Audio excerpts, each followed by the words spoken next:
Who else is not enjoying this? Well, ladies and gentlemen, ladies and gentlemen, ladies and gentlemen. I mean, I don't have to. Well, can we? All right. Point of privilege. I've got a few to choose. Well, let's go over here. Okay. So, in the response, election 2024 presidential debate, special coverage at the first, which is where I guess people who were kicked off Fox and went to Newsmax for sexually harassing someone, after they get fired from Newsmax for sexually harassing Greg Kelly, they get sent to the first to work with Bill O'Reilly, I guess, learn from the master. First TV post-debate coverage. You made it through the whole debate. Congratulations. I wonder. Thanks very much. I'm glad. Who are you? How many people did, but join us for the next about hour and 10 minutes or so. We have 5 wonderful. Also, hey, asshat, don't start off your coverage with the reason we have a low turnout in our audience is because people didn't make it through the debate. They went elsewhere. They're watching the legacy media. Guests for the next hour to do our. Or they were watching my takedown of it, which was very well attended. 11,000 people in the chat room across 4 different sites. I'm just saying, new record for the show. Subscribe is what I'm saying. Post-debate analysis. If I can just say one thing before we get to our guest. No, I don't think so. Skipping forward. Eric Bolling, Mr. Marzipan. You know, minute and a half, 2 minutes was, I think the first few minutes was his strongest moments. And the part where nobody was pushing on him and he was who he was when he walked in the room without any pressure except for his own internalized angry bullshit. And points during the hour and 15-minute debate. Hour and 45-minute debate. I think his closing argument was great. My concern was I was tweeting straight through that So you weren't paying attention? You're just tweeting the whole time? So you didn't really listen? So let me guess. While he was talking, you were listening. While she was talking, you were tweeting and writing stuff down and not listening to her response. Gotcha. Cool. There was substantial. And sorry the audio is low on this one here. I'll try to boost it on this other thangamadodger. I don't know why. Pardon me if the next audio. Amounts of clarifications and fact-checking Donald Trump. And there was not one single fact-check of Kamala Harris. And she dished a ton of lies. Not just January 6th lies, Charlottesville lies. There was lie after lie after lie. No, they weren't. He said there were very fine people on both sides, and the people he was talking about on the Charlottesville side were the people who were there, allegedly these this fantastical idea that there were these old ladies from the Daughters of the Confederacy who were there to protect the statue of Robert E. Lee. It's just bullshit. There were not very fine people on both sides. He's full of shit. There was nobody in that crowd. It was just there because they were upset about a fucking statue. Stopped her. It clarified it. He's lying.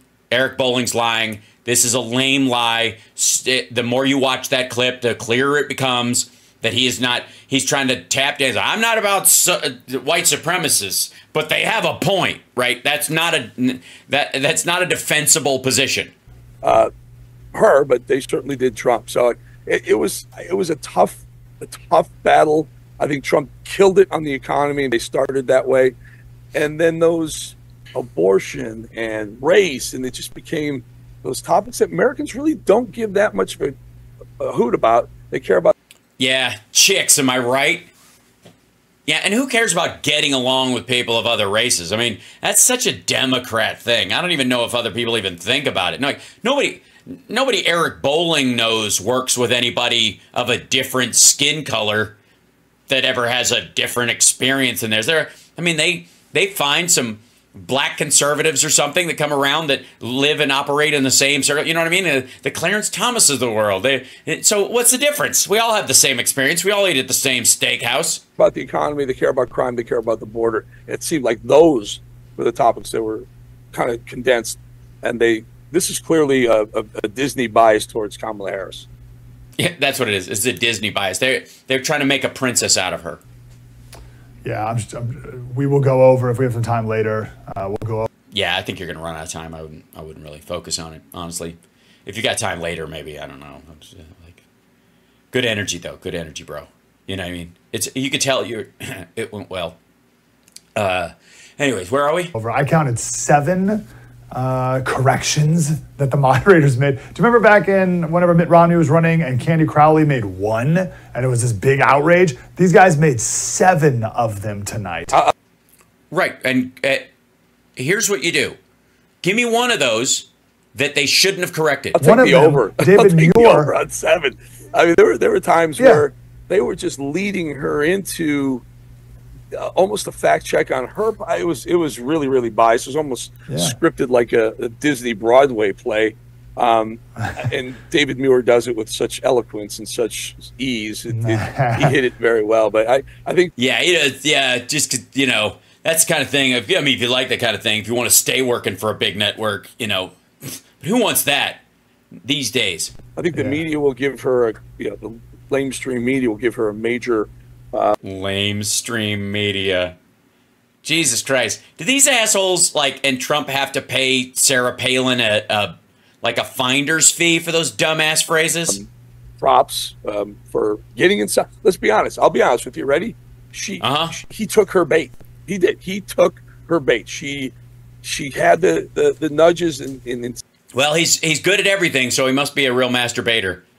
Instead of doing what he did with Biden in the first debate and ignored him and stayed on point on policy, he took her bait. But then some people like to see that. Some people love that angry Trump. He was pissed off tonight. I'll be honest with you. I just would have.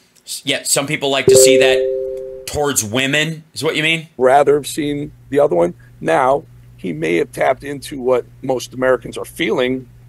No, most Americans aren't mad at women. And most Americans, ironically enough, who care enough about this stuff, can articulate, even conservatives, can articulate what they think his points are better than he can. They aren't his points. He's talking out of his ass. But in terms of tariffs and taxes and trade deficits and the like, they could probably pontificate on it a little bit and make some sense, even if they're one of these dumbasses that think that a tariff isn't a tax on the consumer, or argues that they're a fee that the exporting country has to pay, which apparently he thinks it is. Even if they believe that, they could probably articulate it better than he can, even if it's a stupid idea. Anger, and why are we talking about race and abortion when the economy's on its ass because the economy's not on its ass. If the economy was on its ass, the Fed would drop the interest rates through the floor, wouldn't they? Why would anyone on Wall Street, Eric Bolling, be arguing with the Fed about whether it should be a quarter basis point, a half basis point, or no drop at all if the economy's in the shitter? What would the argument be for keeping it high? Borders wide open and our border is not wide open. Women are being raped and murdered in our streets by illegals that. Yeah, that's not happening either. I mean, it's not everything happens in this country. You got 340 million people in this country. But there's not like waves of immigrant rapists raping women in the streets. Like, think what an asshole you have to be to even phrase it that way. She let in, but there was a point where he said quiet to her, and I was just like, don't bite. He did a few times, but hey, he's Donald Trump, so. Yeah, he's Donald Trump. I mean, look at the Truth sinkhole stock. He obviously knows what he's doing, Eric. She brought up crowd size, and you're like, clearly her bringing up crowd size. You're like, oh, is Trump going to do it? And sure enough, he took an entire 2 minutes talking about crowd size instead of talking about the border bill, the phony border bill.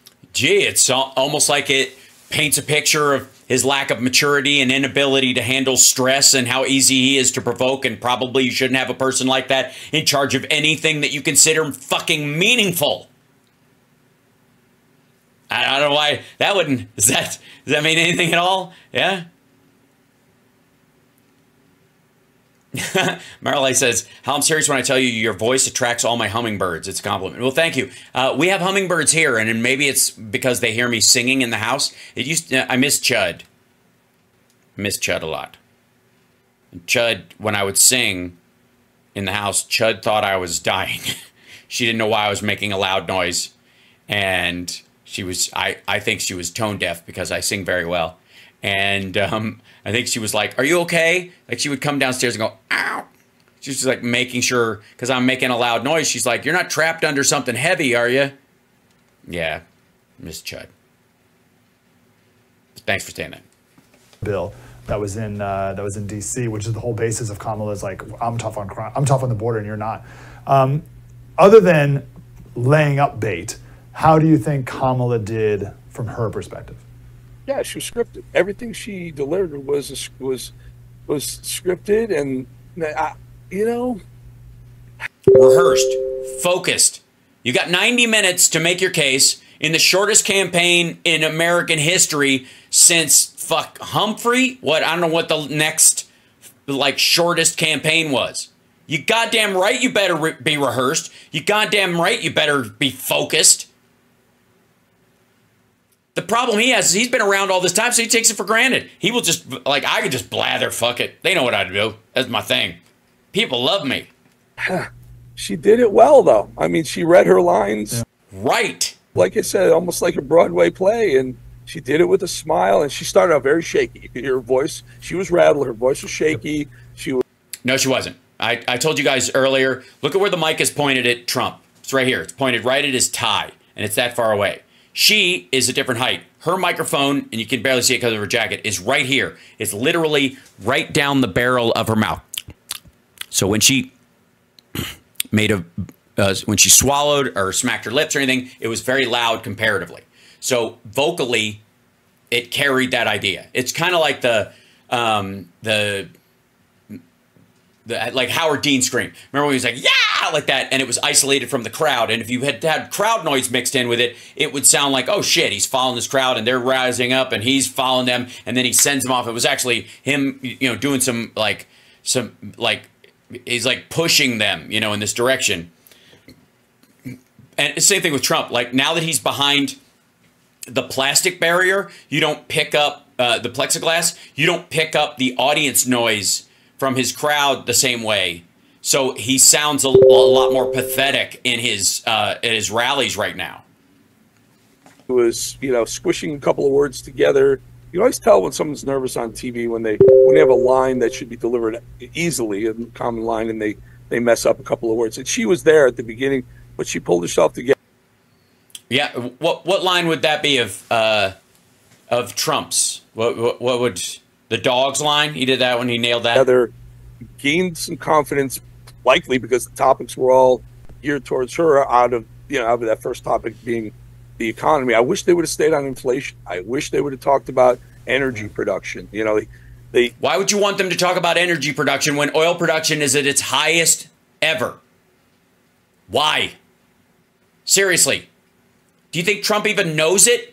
Or do you think he'll just deny it? He'll just go, that's not true. Even though the numbers come from fucking Exxon and Chevron and all these companies. Like, they all report directly to the government. They're not acting like they're producing more. Why the fuck would they? There would be like missing barrels all the time. It makes no sense. They hit it and quit it on fracking. They didn't fact check her when she said, I've always said I will not ban fracking. She didn't say she would always. She didn't say I've always said I will not ban fracking. She said it in 2020, which is true, and she said since then she's continued. She's as vice president. I banned it. I would not ban it as president. That's what she said.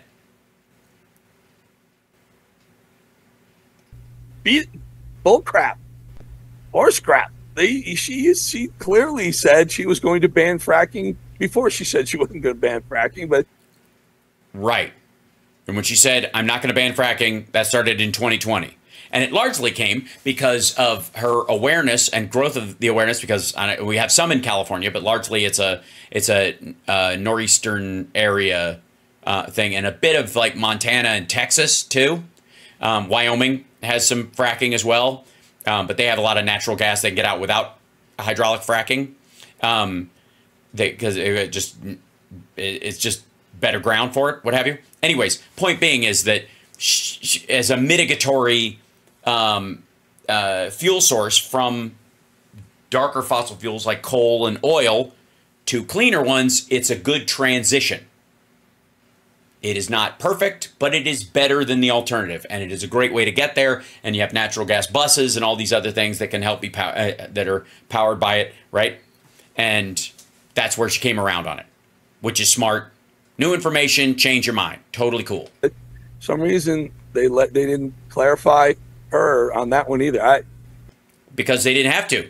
You lied about what she said just now. Eric Bolling said, she said, I've never been for banning fracking or whatever he said. When in reality, she said, in 2020, I was not against fracking. As vice president, I'm not against fracking. As president, I won't be against fracking. That's what she said. Not, I've never been against it. She said her values haven't changed.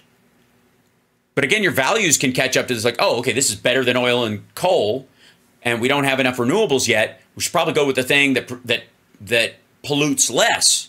That would be a maintenance of one's values, right? Moving in that direction. Yes?